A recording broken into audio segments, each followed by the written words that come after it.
They're extremely influential in their communities, whether they're delegates or community organizers or teachers. Their impact is beyond themselves. But you can't attack them individually. You don't attack their patriotism. You don't attack their integrity.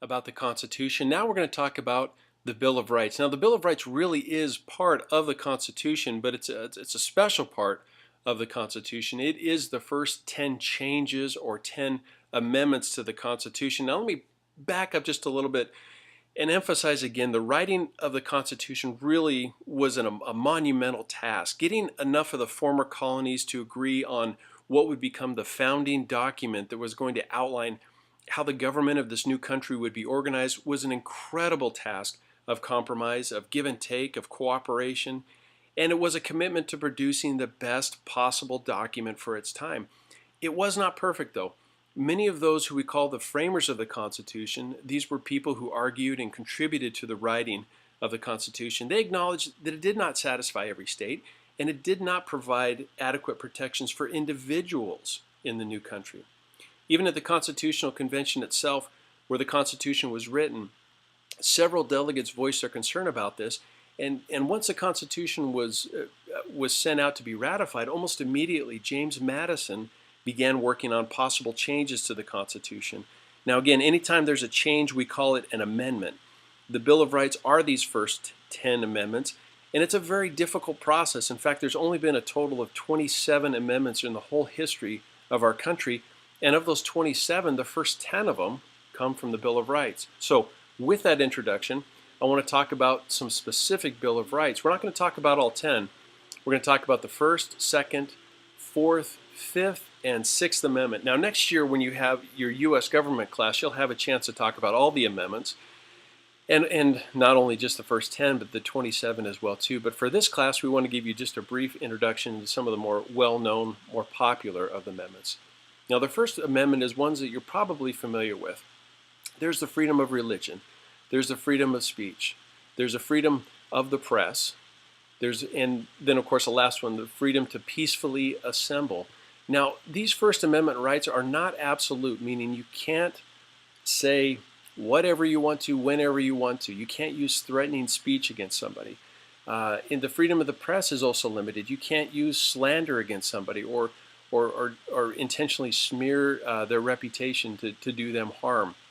And the idea of peacefully assemble, you cannot just get a group of people together. There's rules that you need to follow, but you do have a constitutional right to be able to get groups together. Sometimes it just involves putting together a simple permit from the area that you want to assemble. But that is the First Amendment right. The Second Amendment, this one is still even debated quite hotly today. It guarantees the right to bear arms, but even the idea of bearing arms is still debated today. What does constitute arms? Does it include any firearms, any weapons, any guns?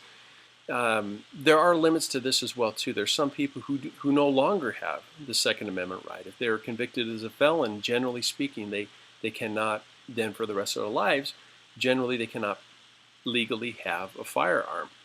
But also too, again, what constitutes a firearm? What if somebody wanted to have a bazooka, like a shoulder-held rocket launcher or an atomic weapon? Generally speaking, there are limits to the Second Amendment, but as it's been interpreted today is that we do have a right to bear arms. The Fourth Amendment. This is a right to privacy in your houses, your papers, and your fact. This essentially is for individuals' right. When do we have an expectation of privacy? No things. We can't have things like unreasonable searches and seizure of your property. In a sense, the middle picture that you see right there. Generally speaking, the police need to have a warrant if they want to come into your home. If you don't invite them in, they legally cannot come into your home and seize or take things that are in your home. Now, if you let them in, that changes everything. But like that Matt says, come back if you have a warrant. They need to go convince a judge that there's a reason why they need to go in and search your home. It's the same as a policeman if you're walking down the street. If they don't have something called probable cause, or if you're driving in your car, a policeman cannot search your car unless there's something called probable cause. You'll have a chance to discuss that in detail next year in your civics class. One of the more recent issues that's come up is with the NSA, the National Security Administration. It's been revealed that they have been collecting all sorts of information on its citizens. Ideas as far as your web searches, your web activity, your cell phone conversations, or at least who you have called, your text messages. All this has been collected by the NSA, and this has brought up the issue, do they have a right to do that, or does the Fourth Amendment protect us as citizens to have an expectation of privacy when we're on our cell phones or when we're surfing the computer, those types of things, surfing the internet on our computers? That's the Fourth Amendment.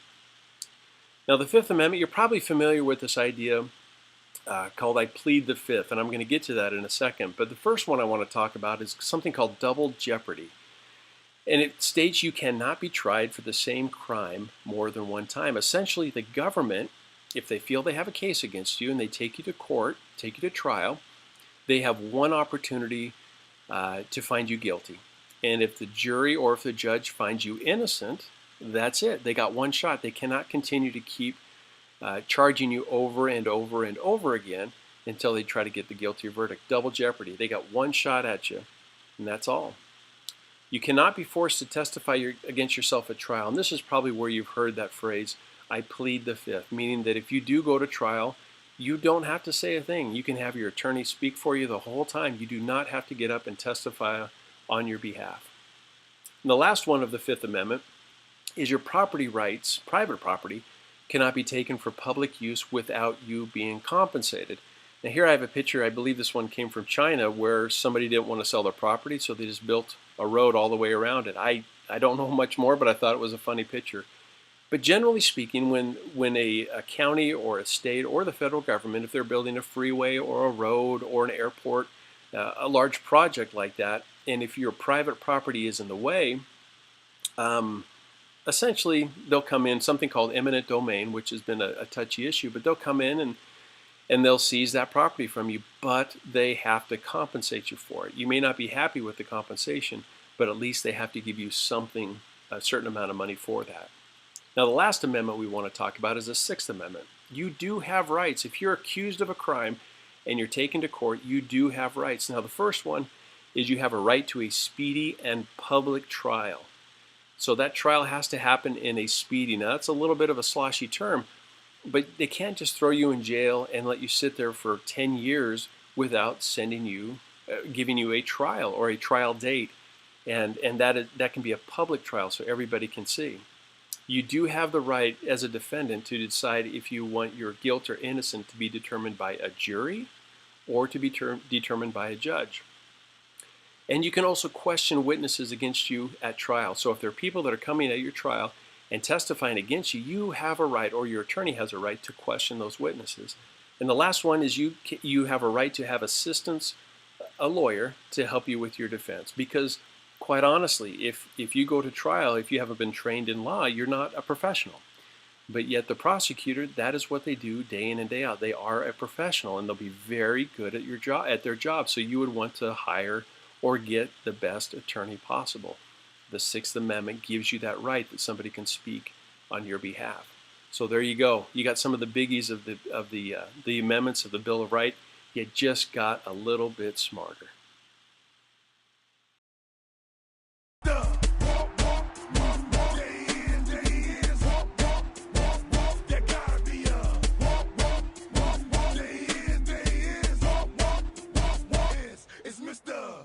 Using this stuff under fair use, and also remember to like and subscribe this channel. Walk it like I talk it, walk it like I talk it, walk it like I talk it, walk it like I talk it, woo, walk it like I talk it, walk it like I talk it, ay, walk it like I talk it, walk it like I talk it. Yeah. Take my shoes and walk a mile, something that you can't do.